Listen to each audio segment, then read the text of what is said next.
Welcome to Friday Night Party Line. Tonight on the show, we've got Skojo. Hey, Skojo. Hey. How you doing? I just got back from a 10-hour drive from Jesus. Ohio. Yeah. I remember that. You posted That's about terrible. Yeah. My wife's Laura's grandmother died, and Oh. we had to go out to the funeral. So it was a sad time. Yikes. My condolences. That's terrible. that. Yeah, seriously. Happened Jesus. on my family recently. Serious condolences. That voice you just heard was one of the set unit that is Judith and Natalie. Hey, hey ladies, how you doing? Hi. We live together. Huh? Is that what we call marriage now? Yes. Judith and Natalie are the hosts of the podcast Gay Breakfast Podcast. It's entertaining. How you two doing? Oh, thanks. We're doing pretty We're doing good. good. We're playing Breath of the Wild. We're kind of addicted. We just got Oh, jeez. Yeah, we're sharing a file because I'm good at puzzles and stuff and noticing things. it. And I'm good at beating the crap out of everything. Yeah. Oh, Yeah. that's a useful skill to have. Yes. Well, tell me about it. Want to And know of how I course- got these scars? And of course we have Churba, who, by the way, at time of recording, it is Churba's birthday. At least here in the United States, it is. This His is birthday's already correct. passed. In Well, yes, but Australia. ever since I lived in England, I got used to having a 3-day birthday because first Australia gets it, then America Yeah. gets it, and then finally England gets it. But yes, thank you. Did you have a good I'm birthday, Churbs? Old. Yeah, I'm actually still a bit hungover from it. I'm aware that dogs were present. There were a great many dogs. We went down the local brewery and drank a great deal. You were the one who posted the picture of Pepper Pod? Yes, Peppa Pug. Peppa Pug was Pug. great. Cinnamon bun tail. Oh, she had the best little cinnamon bun tail. And, as I also yep. mentioned on Twitter, like the night closed out with me like just wobbly as shit, cuddling Peppa the Pug and critiquing everyone's Tinder matches. I have a vague memory of saying that someone's fucking red hot Tinder match looked like a pudding. pudding? Yes. Like a little cup pudding or like those fancy store. Ah, we have a special guest star. We have Kaylee here. Hey, it's Kaylee. Oh, man. Hi, Kaylee. Haley. Kaylee She, can't hear us. She had a lot of 11 o'clock at night bedtimes this week, so she's fighting. Oh, jeez. She's now up to talk politics then. Yeah. How about Ladies and gentlemen, Sean Spicer's boss. I'm gonna go put something on for her in the other room. Okay, that. let's go, Joe. Spicer's boss or replacement? All right, so until Skojo couldn't gets back. Oh, I go couldn't ahead. figure out where those fucking voices were coming from, and then I realized I still had a tab open with the Fast Karate stream in it. Jesus. Let's get started. Skojo knows the topics as well as we do, so he'll jump in. So we're gonna do a little bit of a check-in with American politics. We've been dodging it a little bit up until this point, but we should. It's a good point to check into it. I'm good. You're good.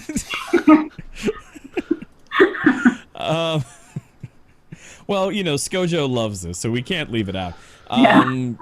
Comey, former FBI Director Comey, as the change of his title might tip you off to, if you've been living under a rock, was fired in perhaps one of the most obvious ploys by the Trump administration yet. Never mind the fact that the whole administration couldn't even stay on message, but that's something to bring up a little later. Changed every couple hours, and different people said different things. He did not have any of his team on the same idea. So everyone was improvising in 12 different directions. It's been an amazing clusterfuck. Oh, it's been so Every nice. single one was an obvious lie. Mm-hmm. And then at some point along the line, Trump said that he was fired because, nobody at the FBI respects him. Mine whilst the acting FBI director basically says, "What the fuck are you talking about? We all love him." Yeah, meanwhile the FBI's like, what? Yeah, nah, we like him more than you, son. Yeah. Oh my goodness, it's just been insane. One of the things that I've seen as a common sort of fallacy talking point coming from the right is, why did the left like him all of a sudden? They didn't like him before.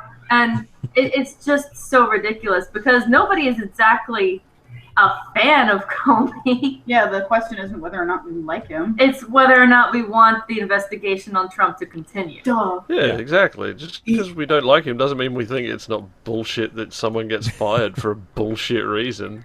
Well, that was like the most amazing comment out of the White House, where they were like, "We didn't think that there would be any political blowback because the Democrats don't really like them." But what they didn't really take into account was that Democrats might not like Comey, but they really don't like Trump. So if the guy investigating Trump, they don't necessarily like, but they think he might be doing a good job of that, they definitely don't want him to suddenly be fired by the person he's investigating. Well, you know what I mean? The one of the big points about this is that if Comey was going to be fired, the time to do it was during the transition, not now. Especially since there's an interview from, a month ago where Trump said that he has confidence in Comey and so on and so He's forth. such a great guy. So great. Oh, you do that too well. You just need to get your hands like this. You need to Make add them smaller.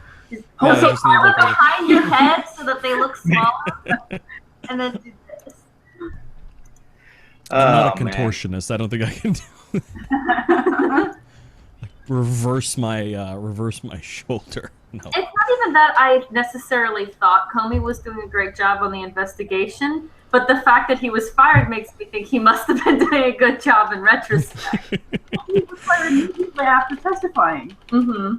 I mean, on top of that, the fact that the letter that was put out, quote unquote, by Trump to Comey, there were parts in there that were so obviously put in by Trump afterwards. Oh yeah, def. What was it? Assuring 3 times that he was not under investigation. Oh no, but I mean, like, that's the worst firing letter ever, right? I mean, why would you even put that? Like, there must not be anybody who edits any communication he does or has like any permission to do any changes, because who in their right mind would let a communication like that go out with that kind of line? Like, Who in their right mind would let Donald Trump be fucking president? well, yeah. Wow. Hey, I mean, the thing is with that particular line in the communication, and basically everything that's come out of Trump so far since, it kind of strays into the territory of methinks the lady doth protest too much. I mean, yeah, if I was his communication department, like Spicer and all them, and I saw that Lester Holt interview, I would have just been like, I'm out. I mean, it's kind of what Spicer Or did. like, this is why I'm popping all these like anti-anxiety pills. It's just something that we always need to keep in mind is that these people still thought it was a good idea to work for Trump. So their judgment is already obviously a bit off. Well, it's not exactly that so much as once you join an organization and it is like fundamentally corrupt, like you always like it takes people a while when they're in a job, like you kind of want it to work, right? Like when you join something and you're working with them. So it's sometimes really hard when you're in an organization to realize when is the time that you need to like pull that one ace card and like, resign with your middle fingers up. Like everybody always says, like Mattis. They're always like, well, Mattis would resign if he thought that if he was asked to do something that he didn't agree with. And I was like, well, no, probably not. He would probably try to make it work, right? And it would be like something really crazy like And- that would cause him to actually just be like, "Okay, guys, I'm out." And thinking of Mattis, he would probably not shy away from fucking giving Trump a bollocking if he wanted to. But and like the guy who wrote the justification is like somebody who's well liked by a lot of people. I was listening to Rational Security, and the guy's like, "I'm friends with this dude. This dude should have known that this moment was the time to be like, no, sorry, I'm not writing this." Yeah. And especially if you're going to write that statement, like just at the end, like that guy, what is his name, Ron? Anyway, I've been point hearing is, his name all goddamn week. I know, right? He didn't actually say to fire Comey, but he went all the way up to that point, and then was like, well, I'd recommend that we got somebody who could do these things that Comey didn't do, and so, and then of course they just throw him under the bus and they try to say that he was the reason why they decided to get rid of Comey, and then like you guys were talking about as I walked up, I think Trump contradicted the whole story they were giving for like 12 hours. And Trump is fundamentally honest, right? Honestly, he's talking about how he wants to bang his daughter. You stole that one from me. I did, but I said it first. Oh, it's yours now. Oh, I'm on a rolling chair. Oh, sorry. Yeah, she gets the sound bite for that one. My goodness, what a close up. My thing is that, so the really interesting thing here is that a lot of people are now comparing Trump firing Comey to Richard Nixon. And to a hilarious degree, a lot of people are saying, well, Nixon fired when, we should look at this and see how Nixon fired his FBI director. Nixon didn't fire his FBI director. Right. Nixon just fired people who were investigating him. No, but right. he fired his special prosecutor. Yeah, exactly. But the only time an FBI director has ever been fired was under Clinton, when he was under investigation for embezzling funds or something like that along that line. And actually Republicans and Democrats wanted to get rid of him, but he wouldn't resign. So he was forced to be fired. Yeah. And then so it wasn't a real big deal then, but that was the only time in U.S. history, to my knowledge, that an FBI director has been fired. Okay, so maybe it wasn't Nixonian until Trump implied that he had tapes and threatened to show them to everybody. I mean, never mind tapes. It wasn't Nixonian until Trump ended up saying in an interview that he thought it might slow down the investigation. At that point, it's literally obstruction of justice. We have Nelson. Hey, Nelson. Hello. Welcome. Oh, my, aren't you spiffy today? We were just talking about Trump firing Comey. Do you have words on that subject?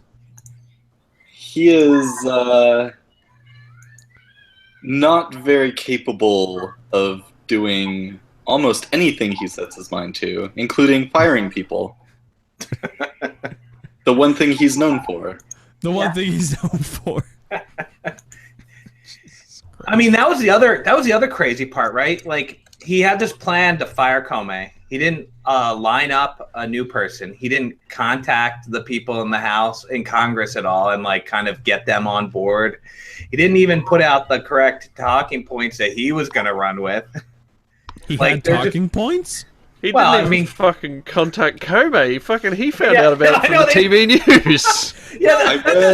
That's the really crazy part. Comey wasn't even in Washington, even though the letter was hand delivered to his office. Comey wasn't even in Washington. He was here in LA. I read an interesting thing the other day about basically positing that Trump, we try to over-apply theories of mind to people, because that's what humans do. Right. And so we keep trying to attribute, oh, why is he doing this? What is his strategy for this or that? He doesn't have one. Yeah, that's the article was just stop doing that. He is basically just pure id, just reacting to stimuli as they come. all he chaotic evil. is a persona. And that's all he's ever been. And the only reason he's been successful is because he started out with enough money to hire some people who held him afloat while he was the face, the front man, the persona, the brand. Yep, exactly. And he's trying to skirt by on that because he's been, successful and rich enough that he actually has convinced himself he's very capable. And he's not. He still doesn't know what he's doing. He still doesn't know what the office of the president means. Maybe he never will. I don't think he ever will. He's a living Simpsons parody. Mm-hmm. And everybody who is working for him has to know that. So when people say that they're going to reach the point where they resign, that passed when they decided to work for a living Simpsons parody. I feel like Pence is just hoping that Trump will step down or rescind more power so he can be president. Yeah. Well, the issue is that he's such a control freak. He has a gluttony towards power and status. I don't think he'll ever give up the presidency, no matter how many times he says on interviews that he thought the job would be a lot easier. He'd much rather go back to his old life, because to give up the presidency is to be giving up and failing, and he just wants to win. Yeah. Also, that posturing of like, oh, I just want to go back to my old life, is him saying, oh, look at me, I'm working so hard. Oh, I'm so, Yeah. But when I It's said just posturing. presidency, I didn't mean that he would step down. I mean that he would delegate more and more of the actual tasks to Pence. Well, so far he's doing a lot of that to Kushner, apparently. He's going to be in charge Oh, of Christ. fixing the Middle East and redoing the federal government. What are the things on the bullet list of what Kushner I don't is? remember. Oh, well, I mean, don't forget the fact that the Kushner company is out in China hawking EB-5 visas. Mm-hmm. About that. Basically selling citizenship. The real funny thing is that one of the people that Kushner may be in a bit of trouble for being in business with is actually George Soros. The man that the Republicans are blaming literally everything on. I have never understood the George Soros conspiracy. Like, the guy's like a very big anti-communist. He like worked against communist governments in so many countries. But Skojo, don't you know that George Soros is the one that was organizing getting all those child prostitutes to the Clintons on their private plane? Pizza game. Mm-hmm. I will not honor that with a response. Yeah. Oh, So goodness. after you have a disastrous couple days, clearly the best thing for Donald Trump to do is to go on Twitter in the morning, like one does, and then challenge the fired FBI director To a fight. He goes, I should say, James Comey better hope that there are no tapes of our conversations before he starts leaking to the press. Yeah, that's an odd thing to say. That's a very specific thing to say. But remember, theory of mind. Yeah. If I was James Comey, I'd just turn around and go, motherfucker, I was the head of the FBI. I got all the tapes. Yeah, right. I am the tapes. We record every conversation we have. What do you think we're doing? Jesus. Oh, shoot. Trump just put up his weekly address. Good God. Later. You think you can embarrass me by leaking the tapes? I'll leak my own sex tape. Nobody wants to see it, James. I don't care.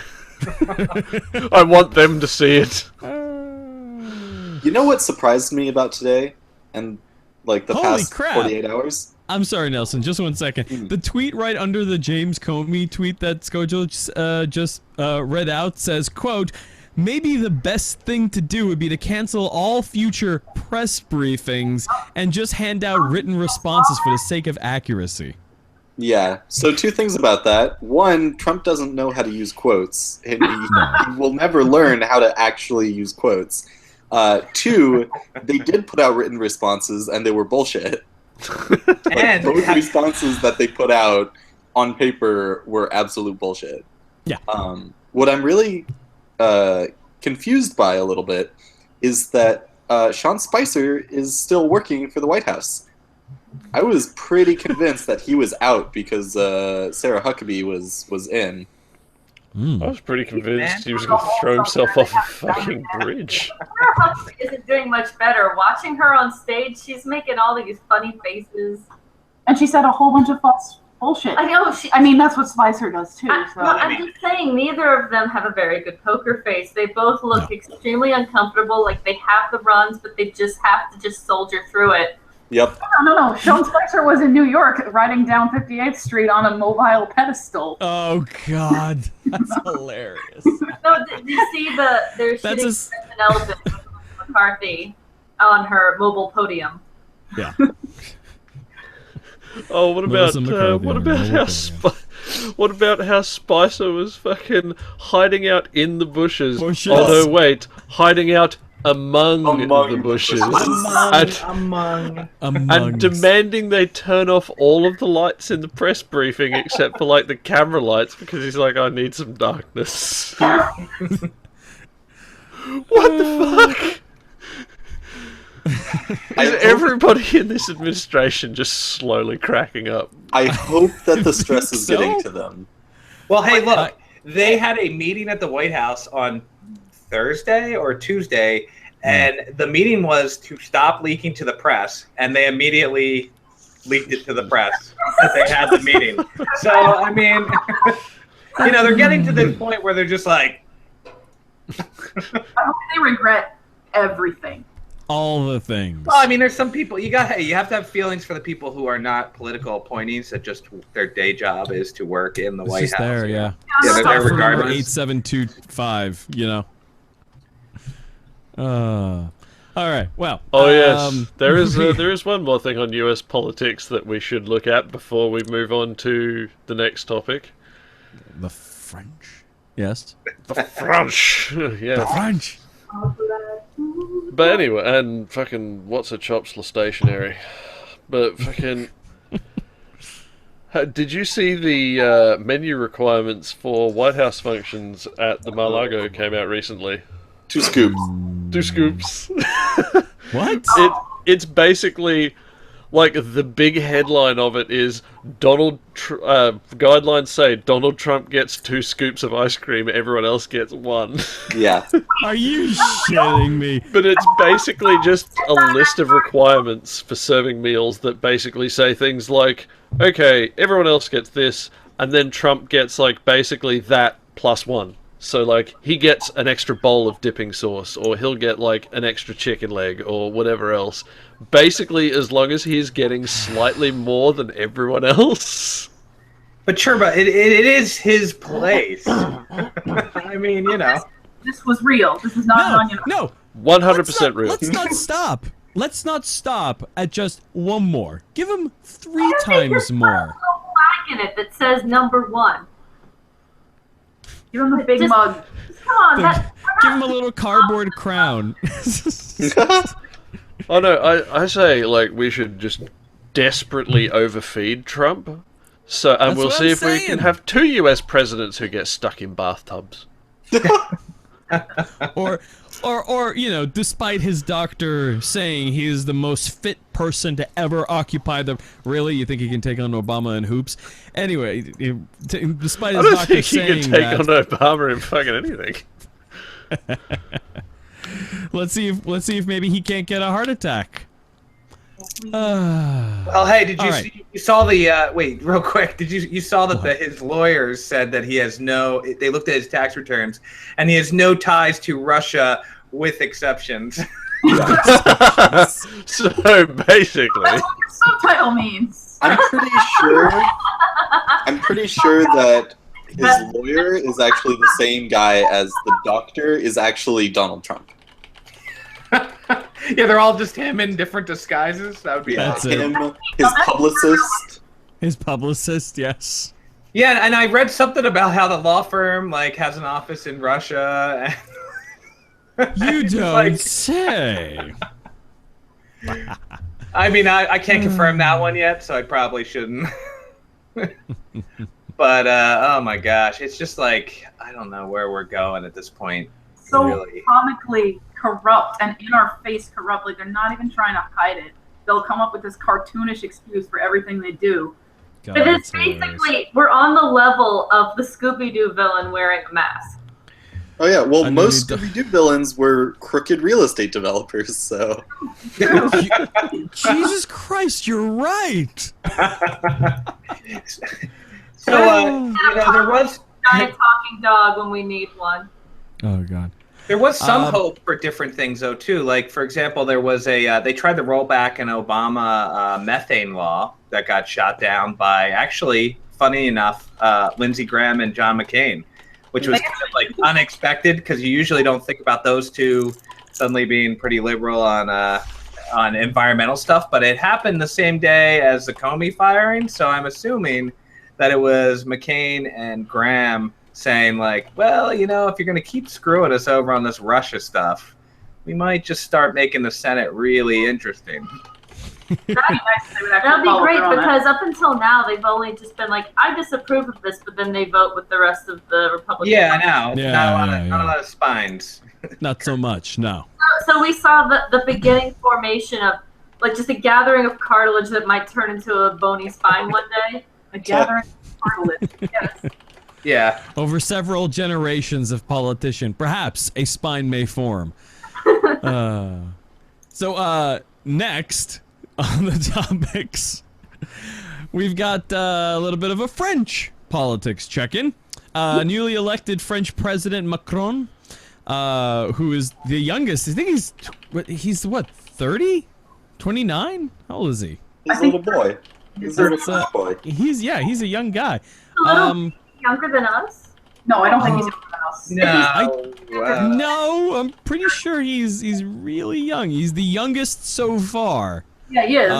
We all have yeah. internet. We can check this. Yeah, I'm Fine. looking Yes, at- someone looking right someone get on that. He is Anyways. 39, so he's 39. pretty close to my 39. age.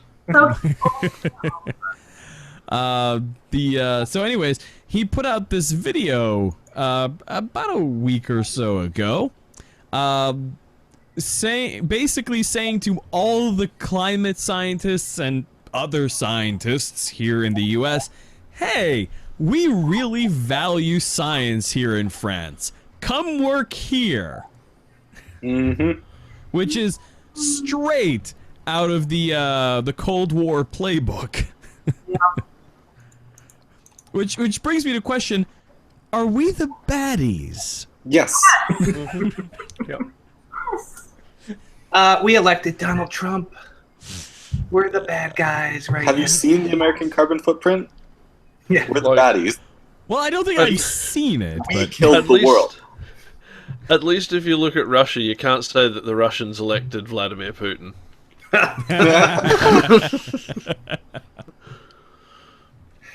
it's not even all of us. It's just that our electoral college messed up, Whatever the end result is, we're represented by it. and yeah. because we have elections on a Tuesday instead of the weekend, our voter turnout was garbage. And let's not even get started on voter suppression.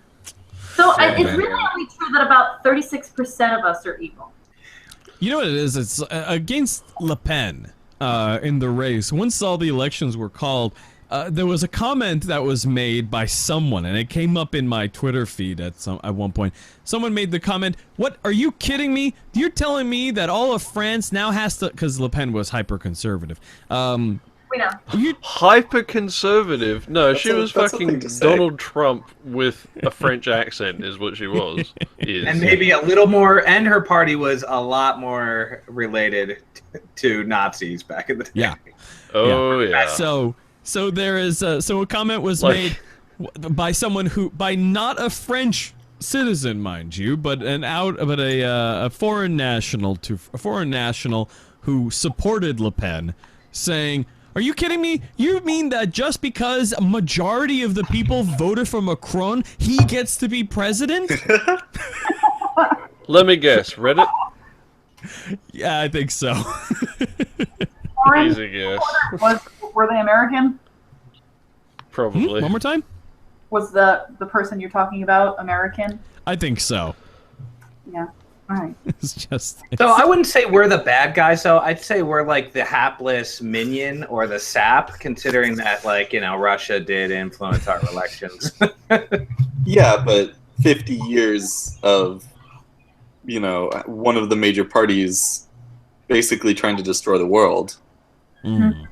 Well, you know what? It has not been 50 years. H.W. Bush, Herbert Walker Bush, actually ran on an environmental platform in 92. You couldn't have just said Bush Senior? Well, anyway. He ran on a environmental platform, and he actually went to the first talks in Rio on climate change. It's just, and even, I'm pretty sure even George W. Bush was not like completely a climate change denier compared to the people that have been putting forward. Was. He didn't do much to help, so. Yeah. But he also, I'm pretty sure he did say that it existed. Yeah, he may have done that. Bravo. That is a big step to where That's we amazing. are now. I mean, hey, we now have a president who thinks climate change is a Chinese plot. So we shouldn't be lowering our standards. For the moment. There's something that I wanted to say when you said we're not, 36% of us are not evil so much as hapless. And it's more something in between that, because the Russians wouldn't have had such an easy time manipulating the election if it were not for the inherent racism and sexism of that 36% of people. Mm-hmm. You can call that hapless, but it's still pretty evil. Yeah. Yeah. Well, you can't trust those women. Listen, I know where you live.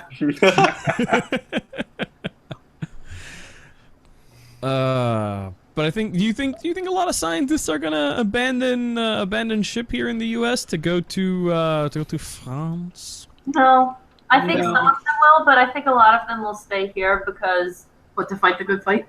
Yeah, fight the good fight, and there's still people who are funding this stuff. It might not be the government, but there are others who want to fund it. I mean, ironically, a lot of the petrochemical companies are funding research into environmental study. I mean, ExxonMobil is a big one. The Rockefellers are a big one.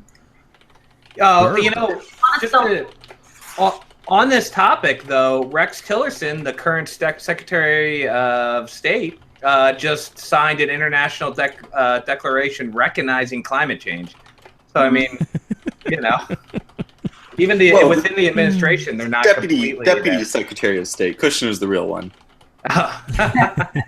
Well, they put Kushner in charge of the environmental policy and the diplomacy, a special committee on diplomacy. I can't wait to see him fix the Middle East. That's going to be great. I'm excited. So it is just a real estate deal.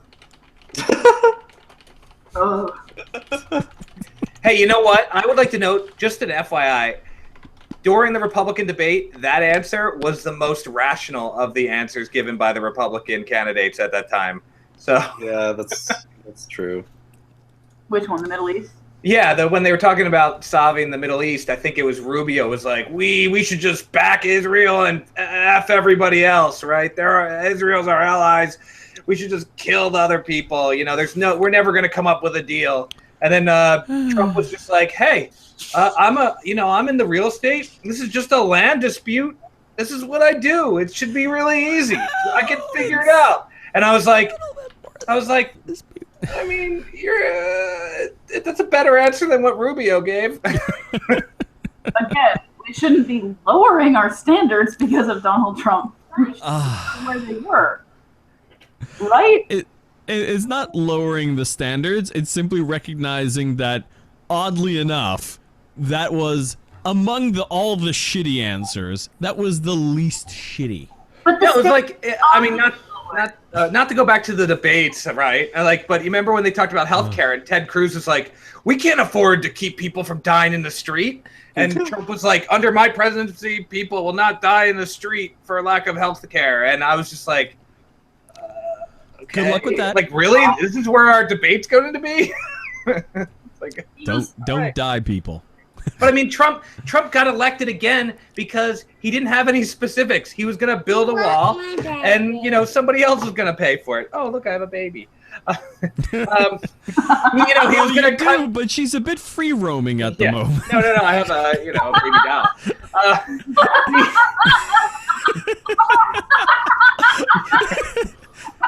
anyway, hold wait. on. I gotta lock the camera on ScoJo's feed right now, cause Kaylee may be back there with a puzzle piece around her waist. Oh yeah, she is. You can't see her because of the pop filter. Yeah. Oh, that's amazing. Yeah. So anyway, my point is he got elected saying like, I'm gonna make what you guys don't like Obamacare. We're gonna have a better healthcare system. We're gonna get rid of Obamacare and have a better healthcare system. And then they're like, okay, what are you gonna do, right? Like, well, we're gonna make NAFTA better. And he just had an interview on The Economist, and they interviewed him on his trade policy, and they were like, so what are your details that's gonna make NAFTA better?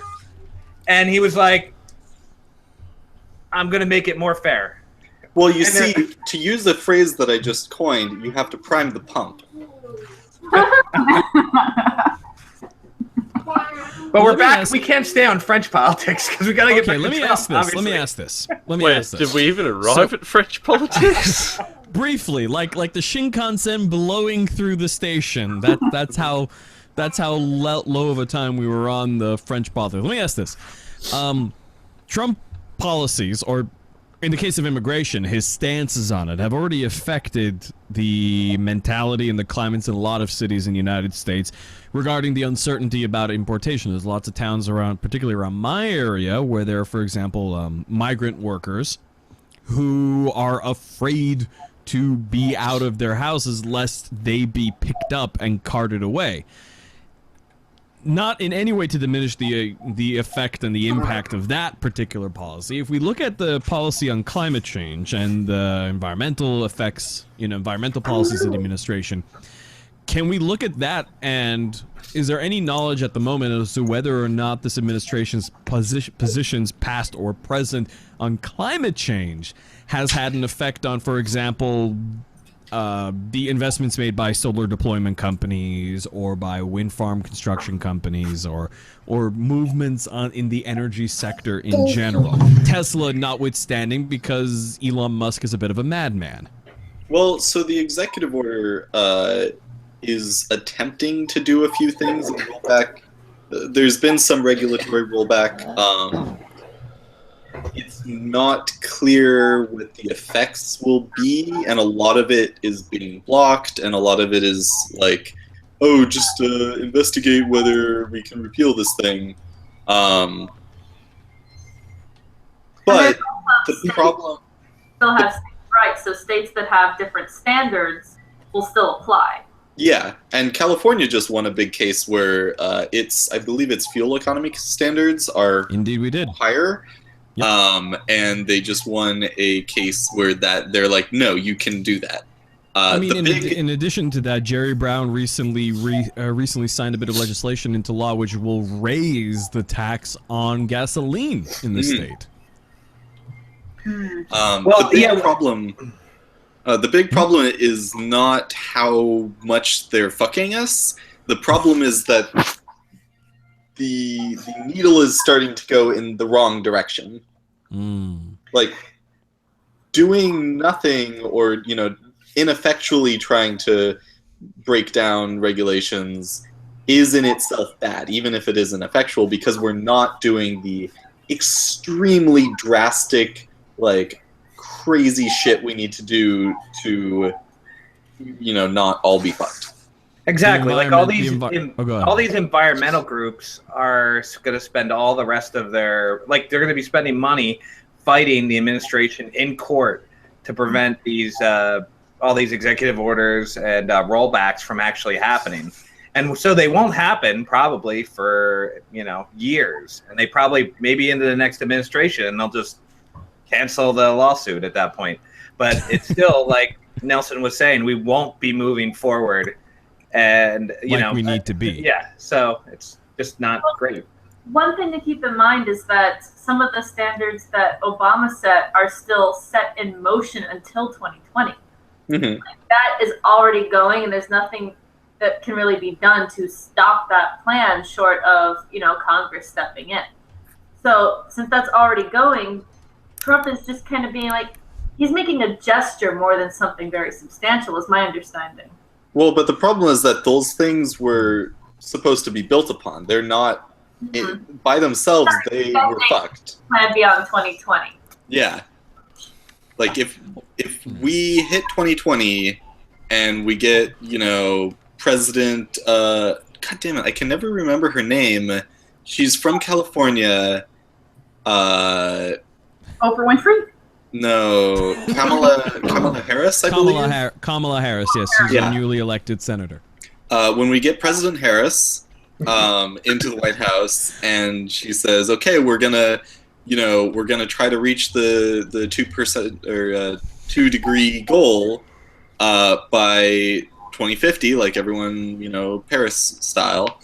The things that the government, go ahead. Sorry. the things that the government will have to do in 2020 or in 2024 or in 2030 or 2040 to actually hit these goals, which in themselves are probably too much warming, will become more and more drastic. And we're talking like, shutting down large portions of the energy grid of the United States and revamping them. We're talking possibly tens of billions of dollars or tens of trillions of dollars needed to build infrastructure and to build, new power plants and to build smart grids. And the longer we wait, the more expensive and the crazier shit we'll have to do.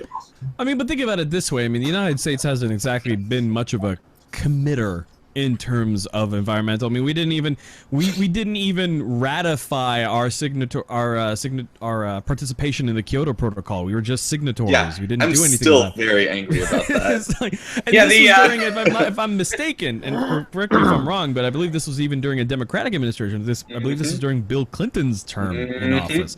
So we wrote it, and then we didn't. We wrote it, and didn't ratify. Well, we co-wrote it. Yeah, that's what I'm saying. Like, but it's one thing when you write it, and then you also don't sign it at that point. You're like, oh, okay, whatever.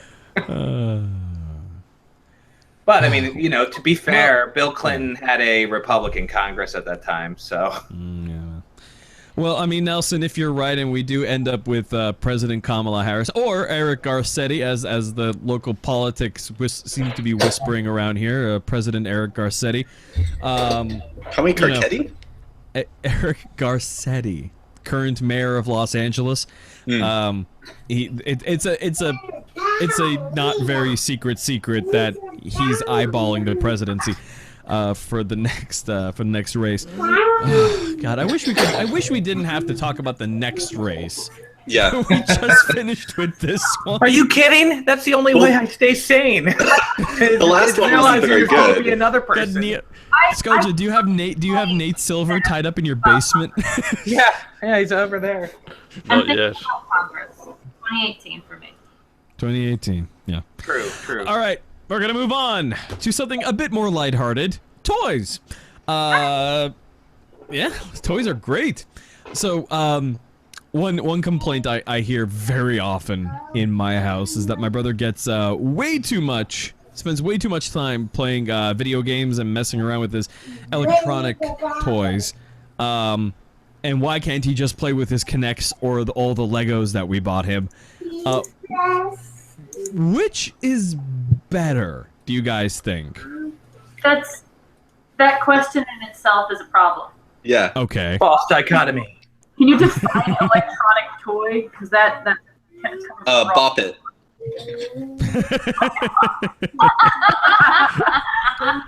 Yes, Nelson. No, it's Bop It, or we're gonna roll with Skip It.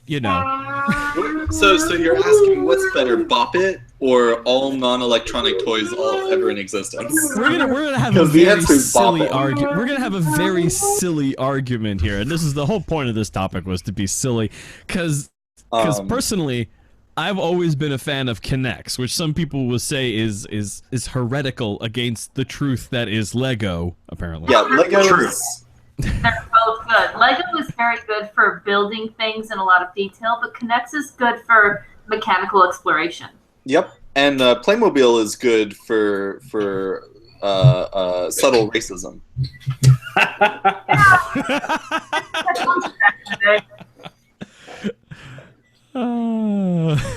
So, Which is better? I mean, Okay, well, let's start off with this. Here's the answer. do Zelda you Breath of the Wild prefer? is better. I don't know. I'm not gonna drop down the money for a Switch and then $60 for Breath of the Wild just for a Zelda game. oh. Want to go? So here's the thing. I live in a fancy apartment in Brooklyn with a roof, and I have friends that can come over and play Mario Kart on my roof, on the fancy roof, like the ad. I was gonna say, do you live in a Nintendo commercial now? Is that what you're doing? You guys look like you're like stereotypical people too. You've got your statistically ethnically diverse friend group and Daddy's in and Brooklyn. fairy lights all around the roof. Daddy's in Brooklyn. Yeah. Yo, you're actually yeah. able, I have not actually seen a Switch like in a store to buy yet. So the reason why I got a Switch is because 3 or 4 people that I know got them kind of early, and were like, "Oh, Zelda! This new Zelda is something. It's something special." And I was like, "Come on, Nintendo, that console for babies." And then Those guys. someone said, "Well, you know, the new stock came up." And I was like, I will buy it if I can get the red and blue controller one for MSRP. Like, I'm not paying a cent more than the lowest that I could get it. And then my friend sent me a Best Buy link, and I was like, well, okay, here we go. Lucky you. See, Yeah, I'm gonna it's- get the 2DS really- Lite. it's really- The 2DS, the new 2DS. That's what I'm getting. I'm not gonna get the Switch. The Switch yet. is like the size of the big boy iPhone. The XL. I feel like it's Yeah. is it not like roughly this size? Yeah, it's like that size. I thought it would be like iPad sized, but it's this tiny little thing. I could put that in a pocket. But back to the topic at hand. Yeah. Must we?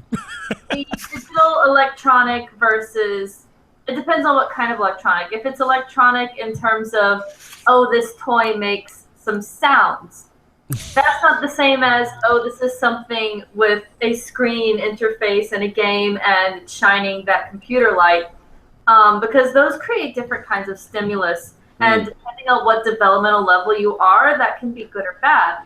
Okay, well let's narrow it down then. Okay.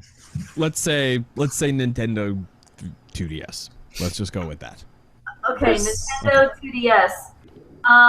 That kind of thing is really best for kids who are 10 and up and not all day.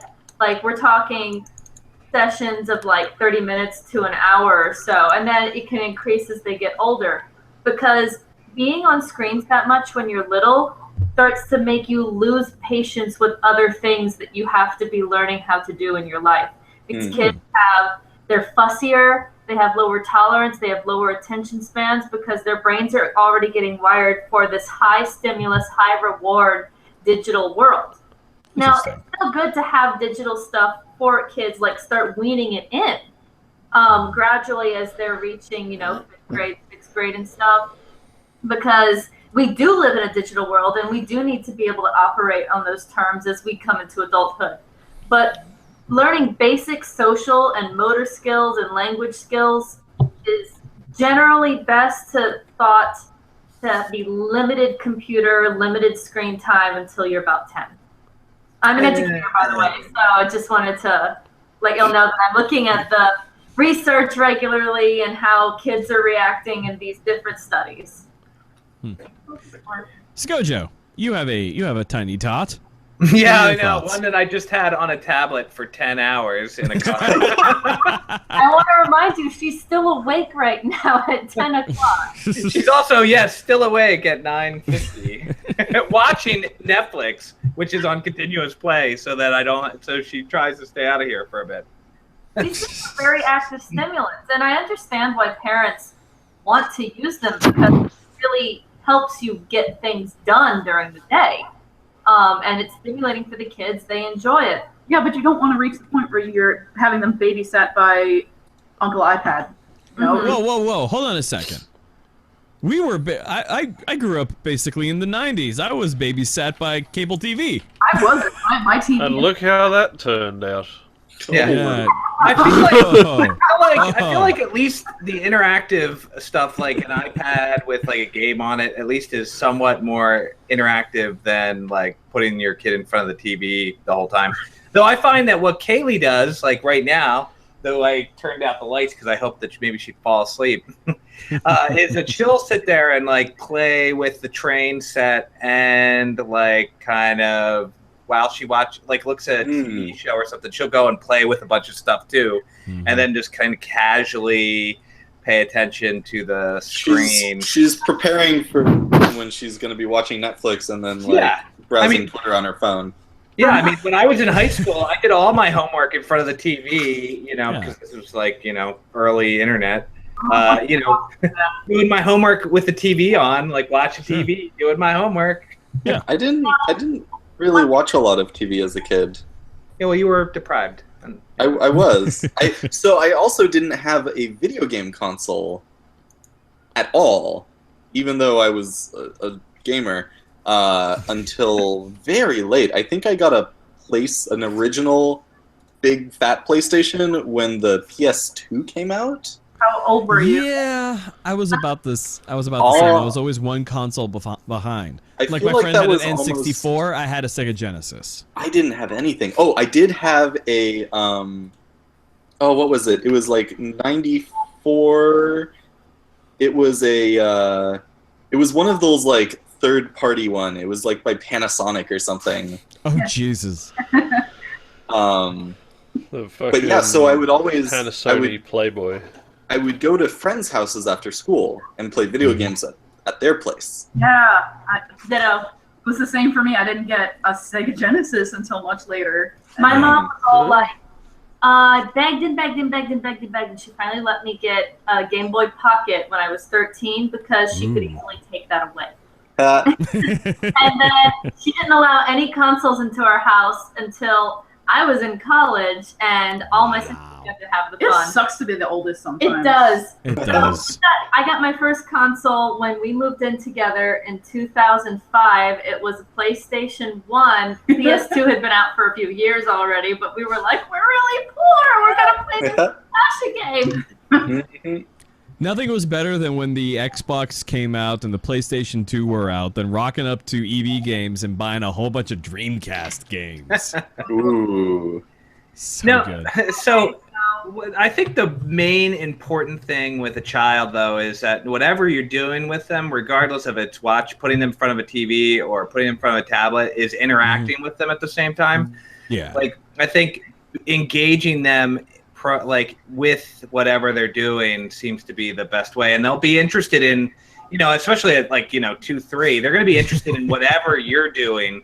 So if you go over and play with the trains, they're going to be interested in the trains. If you play with the tablet, they're going to want to play with the tablet. If they just want to play with whatever or see whatever you're using and figure out what you're doing, and they'll find it interesting. They'll also get really obsessed with certain things. Oh God, yeah.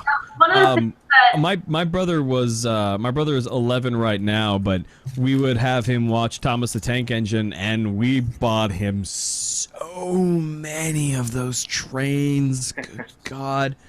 And then what was it? It was Thomas the Tank Engine for a long time, and then he got into Pokemon, and then Yu-Gi-Oh, and then Pokemon again, and then Yu-Gi-Oh again. And then he got into Beyblades. But now he's into Mega Man, which is I'm okay with this. Better late than never. Yeah, I know, Well, right? yeah, kind of. Yeah, I mean, he's borrowing Fred's PSP, which he loaded up with a whole bunch of Mega Man emulator stuff on it. So, Nice. yeah. Is Minecraft and stuff. Oh, by the way, speaking of video games, Nelson, tell us what it was like to dance through a grove of VR penises. What? What? What? You posted this picture up like a month ago when I originally scheduled this topic of you in VR, I think with Mike, and it was just a field of VR penises drawn in the midair. What was that about? Facebook launched their like VR Hangout with your friends app. So Mike and I logged in and connected. It's still very early days. But there was two things you can do. You can use a VR selfie stick to take pictures, and you can draw in 3D with a pen.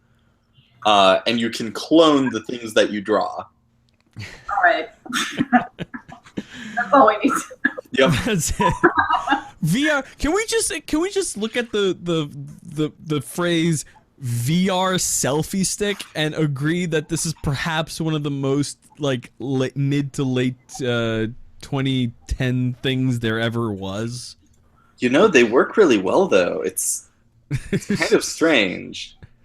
It's something I would do in VR, but not in real life, which is there needs to be a word for that. Shame. My brain is saying liminality, but I don't think that word means what it thinks it means. No. That's not what that means. No, I didn't think so. You know, it'd be interesting. What age is like the proper age to introduce a child to VR? So I can actually help with this. Yes, please. The rules that Oculus and Valve have put out basically say when we demo stuff at PAX, we do not let kids under 13 into VR. Pretty much like hard stop. Yeah. I have seen some like 9 or 10-year-olds in Expo on Vives, which it seems like they're less prone to break them. But that I think seems... the concern is more the children themselves becoming broken. I think that's the bigger concern. 13-year-olds, when you put them in VR, they take to it so naturally. It's kind of terrifying. Like, you're like, okay, you're a wizard, and you've got, a fireball in this hand, and you've got a shield in this hand, and they're like, yep, I got this. Boom, boom, boom, boom, boom, boom, boom. It's, like, instant. Wow. Yeah. Well, it's like those, what are those Gundam, what's that term for the Gundam pilots that were born in space? New type. Yeah, new type. They're like, new type. Well, it's because a lot of these kids are growing up with earlier exposure to various different kinds of augmented reality on the games they play. Mm-hmm. So it's a little bit more second nature. Yeah. But we got to keep them away. No, my sense of this is like you start out almost none, and then you slowly wean it up. And when you start out, you have it be, like Skojo said, interactive puzzles and stuff. Like, you don't want it to be a Candy Crush type of thing where it just shows you bells and whistles. But it is very important for kids to have a lot of time doing imaginative play just with regular non-moving toys or Legos and stuff. They need to get a chance to do role playing. They need a chance to use their imaginations completely freely. They need a chance to socialize. They need a chance to explore the world tactily. And that was your age. We just went out into the backyards and threw rocks. Yeah, I know, right? Yeah. Yeah, well, what if it's a virtual Lego land? I mean, is that okay? You mean like Minecraft? Yeah. Well, I mean, Minecraft's a little bit. I'm saying like it actually is like, hey, we pick up these Legos. But it's not tactile. We need these tactile experiences when we're really young. Are you saying we should put limits on our children?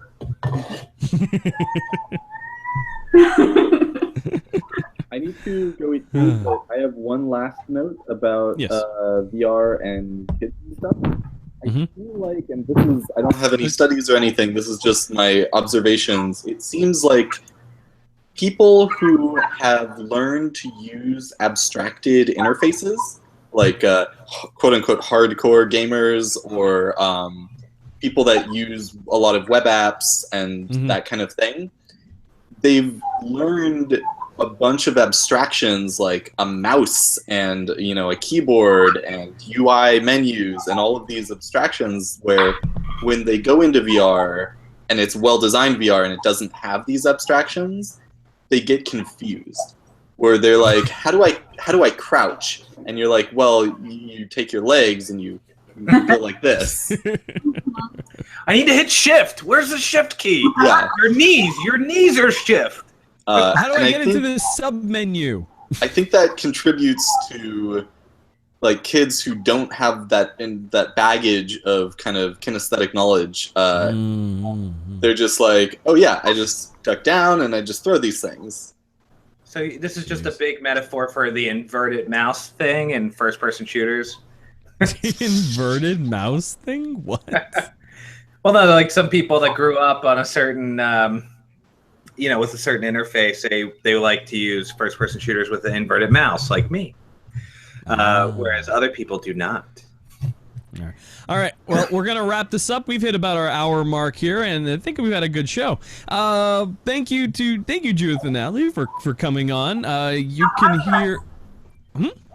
Thank you for having us. Oh, you two are always welcome.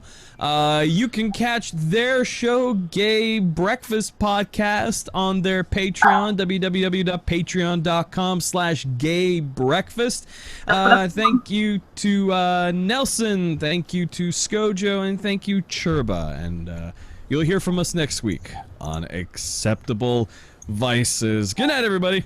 Good night. Good night.